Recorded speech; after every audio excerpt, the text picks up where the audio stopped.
It's my feel-good breakfast show.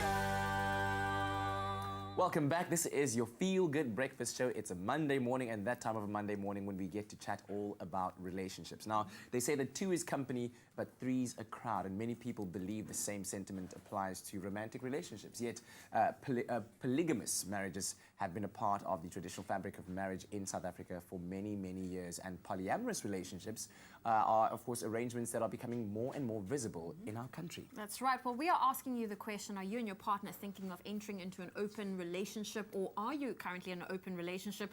Dr. Eve is with us this morning to break it down between polyamorous and polygamous relationships. And, of course, our lines are open. 021 430 9881. Dr. Eve, good morning. Hello.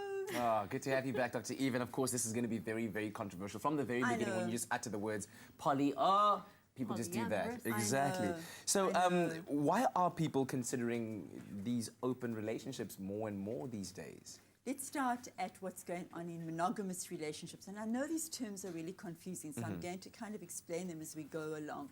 Monogamous means that we are following the traditional form of relationship, which is we have one person in our lives, we are faithful sexually, we are faithful emotionally, and we give all our commitment to one person. So the majority of people have been raised with a very monogamous attitude towards life, which is the normative. But we know that a lot of people feel quite constricted by the rigidity of what monogamy offers, and what they do is cheat, or they get divorced, or they end up very unhappily in these monogamous structures. So people have been, for centuries, forever, as long as there have been people on this earth, been loving more than one person at the same time. And depending on the time of history, one knows that they were quite acceptable, these open relationships, especially in some social strata. But more recently in modern society, monogamy has been the rule. According to religion and according to law, it's like you have to only love one person. And people are now saying, well, with the whole move into so much more liberation with sexual orientation and fluidity and gender variation, acceptability, people are saying, well, we actually want to have our relationships opened up. Monogamy doesn't suit us, so what else would suit us? And so they're considering, or they are, bringing in another person into their lives. And we'll kind of unpack what that really means.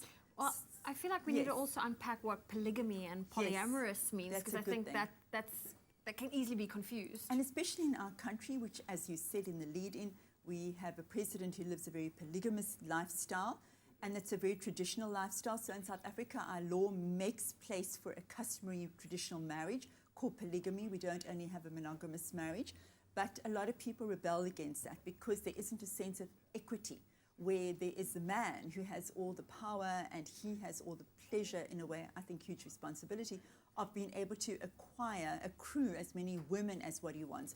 But those women don't have equal right to have other partners in their lives as well. So that's polygamy. It's one man loving a lot of different women. And we don't have polyandry, which is one woman loving a lot of men. That's not traditionally accepted at all. So polyamory is really, really very opposite to polygamy, where you have two people who are entering equally, negotiating consensually into a situation which is fair to both of them. All right, Dr. Eve, we're going to just keep a hold of that notion and thought right now. Our lines are open. 021 430 9881. Give us a call if you have any questions or comments about this topic. It's my feel-good breakfast show. All right, we're back again with Dr. Eve on the hot seat, talking about a very controversial topic. Yes, it is hot. She's hot. We're talking about polygamy versus polyamory and how it all applies in South Africa. Because like you said, the law does provide for a marriage that sees a man marry multiple wives. Yes. Does the law also provide for a polyamorous relationship? No. No? No, not anywhere in the world yet, which is why there is a whole almost revolution of people and activists who are saying, we want that. We want our right to be able to do that so that we can marry more than one person. But it isn't really even about marriage, because remember, polyamorous people are moving away from the whole monogamous model. Yes. It's almost like a rebellion against it. We don't want to have those same rules. We are creating new agreements which do not have to mean that we follow the monogamy route. We don't want to be doing that. So, you know, we want to create our own boundaries. So it's just like between the three of us. We just want to, between the three of us, make our Sure. agreements. What which- happened to just the two of us? Just the that's, two of us. That's a song that it really exists. And that's exemplified in the poll that you just put up, because you asked people Exactly. whether they would be open to the idea of having Yes. somebody else in their relationship. And 26% of them so far have said yes. Exactly. Well, Dr. Eve, this raises so many questions in my mind. Like, isn't there, what do you do with jealousy? Like, would you allow then you have to allow your partner to also bring someone into this agreement Yes. if you're allowed to bring someone in. Doesn't that Yeah. allow for jealousy? Yeah. So first of all, you know that we don't use the word in polyamorous circles. You don't use the word allow, Zoe. Okay. Oh, goodness. No, don't wow. allow. Sorry, This what's, is like, what's the this correct is- term? This is like months of agreement. Months of agreement. It's like Sounds very 50 Shades with arrangements and signatures and exactly, agreements. exactly. It's like a BDSM thing. And the advantage of that is that there's absolute honesty, which is just absolutely, you will never have it in a monogamous relationship because you're forced to have total honesty around it. So it's also a question of how much honesty should there be, how much do we really share with each other, which is, you know, another whole thing around it. But the jealousy part of it is a very difficult thing because you're supposed to feel what is known in polyamorous world, compersion. And compersion. Not compassion, compersion. Yes, I think you had a exactly. Freudian slip there. Exactly. Compersion. Compersion. So compersion would be you and I in a relationship, and you come home and you say to me, you know what, I've met Zoe, and we have a thing going, and I really would like to have a relationship with her. I'd like to explore this with her, and I'm supposed to be saying to you, Kat, I'm so happy that you're happy. I'm so happy that you've got somebody who really meets your musical needs and can enjoy the theatre with you or can enjoy Goodness. swimming with you. I'm really happy about that. So my happiness is there because you are happy. So it lends another whole element to how we should be having so-called healthy relationships. But does that Yes. exist? Like, to me, it's Yes. all in their head. Like, would you really have someone else be happy for you to Yes. engage in someone? Yeah, and it breaks the norms. It breaks the norms, which is what this is all about, is Okay. moving into a non-normative kind of relationship where things feel different and things are very different. And the monster that you have to keep fighting is that of jealousy. But I'm sure that there are many people who are watching us now who have tried this, who have gone into a situation where they've opened it up consensually after years, months of negotiation with a partner to say, well, actually, let's bring in somebody. And even if it's somebody who's swinging, there's couples who swing. I mean, that's opening up your relationship with boundaries. Maybe you're a couple who do that or have brought in another person just for a little bit of fun every now and then. That means you're opening it up without the secrets, without the dishonesty, which is the part I like. All right, well, we'll be back again with Dr. E very shortly. Our lines are open on 0214309881. Give us a call. I want to ask the question, a burning question. Is it sustainable? I don't know. We'll hear from Dr. Eve shortly. It's my feel-good breakfast show. Welcome back to your Feel Good Breakfast Show Expresso on SABC3. We are so engaged in this topic right now. Social media going crazy. Innocent saying, because we're talking about polygamy and polyamory and how applicable Opening it up is. your Opening up relationship. your relationship to another person. And Innocent here saying it's very hard to consider that, especially if you grew in a family and a community not accustomed to that. So that's very understandable. Yeah.